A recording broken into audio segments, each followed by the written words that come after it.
नमस्कार दोस्तों, आप सभी का एक बार फिर से स्वागत है हमारे चैनल कथा परिवार में। तो दोस्तों, आज सुनते हैं अनंत चतुर्दशी की व्रत कथा। प्राचीन समय में एक सुमंत नाम के ऋषि हुआ करते थे और उनकी पत्नी का नाम दीक्षा था। कुछ समय के बाद दीक्षा ने एक सुंदर कन्या को जन्म दिया और उसका नाम सुशीला रखा। लेकिन कुछ ही समय के बाद सुशीला के सर से उसकी मां का साया उठ गया था। अब ऋषि को अपनी बच्ची के लालन पालन की चिंता होने लगी, तो उन्होंने दूसरा विवाह करने का निर्णय किया। उनकी दूसरी पत्नी का नाम कर्कशा था। वह अपने नाम की तरह ही स्वभाव से भी कर्कश थी। जैसे तैसे प्रभु की कृपा से सुशीला बड़ी होने लगी और वो दिन आ गया जब ऋषि सुमंत को उसके विवाह की चिंता सताने लगी। काफी प्रयासों के बाद कौंडिन्य ऋषि से सुशीला का विवाह संपन्न हुआ, लेकिन शादी के बाद भी सुशीला को दरिद्रता का सामना करना पड़ा।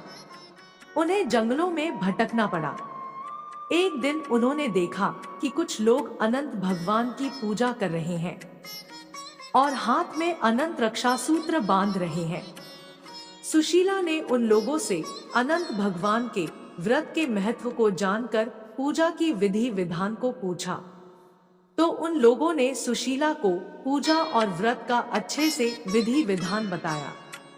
विधि विधान जानकर सुशीला ने व्रत का पालन करते हुए अनंत रक्षा सूत्र अपनी कलाई पर बांध लिया। देखते ही देखते उनके दिन फिरने लगे और दिन फिरने के बाद कौंडिन्य ऋषि में अहंकार आ गया कि यह सब उन्होंने अपनी मेहनत से कमाया है। और अगले वर्ष अनंत चतुर्दशी के दिन सुशीला अनंत भगवान का धन्यवाद करने के लिए उनकी पूजा आराधना करके रक्षा सूत्र अपने हाथ पर बांधकर घर लौटती है। तो घर पहुंचकर उसके पति कौंडिन्य ने उस अनंत रक्षा सूत्र के बारे में पूछा। सुशीला ने खुशी खुशी बताया कि अनंत भगवान की आराधना का यह रक्षा सूत्र है और इसके बाद ही हमारे दिन बदल गए हैं। इस पर कौंडिन्य ऋषि ने खुद को अपमानित महसूस किया।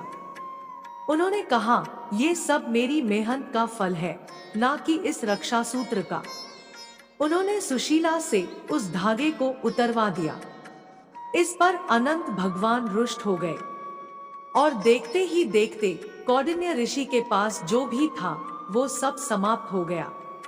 और इसके बाद एक विद्वान ऋषि ने कौंडिन्य ऋषि को उनके किए का एहसास दिलाया और कहा कि उनसे बहुत बड़ी गलती हुई है जो उन्होंने अनंत भगवान का रक्षा सूत्र अपनी पत्नी के हाथों से उतरवाया है, और उसके बाद उनसे पश्चाताप करने को कहा।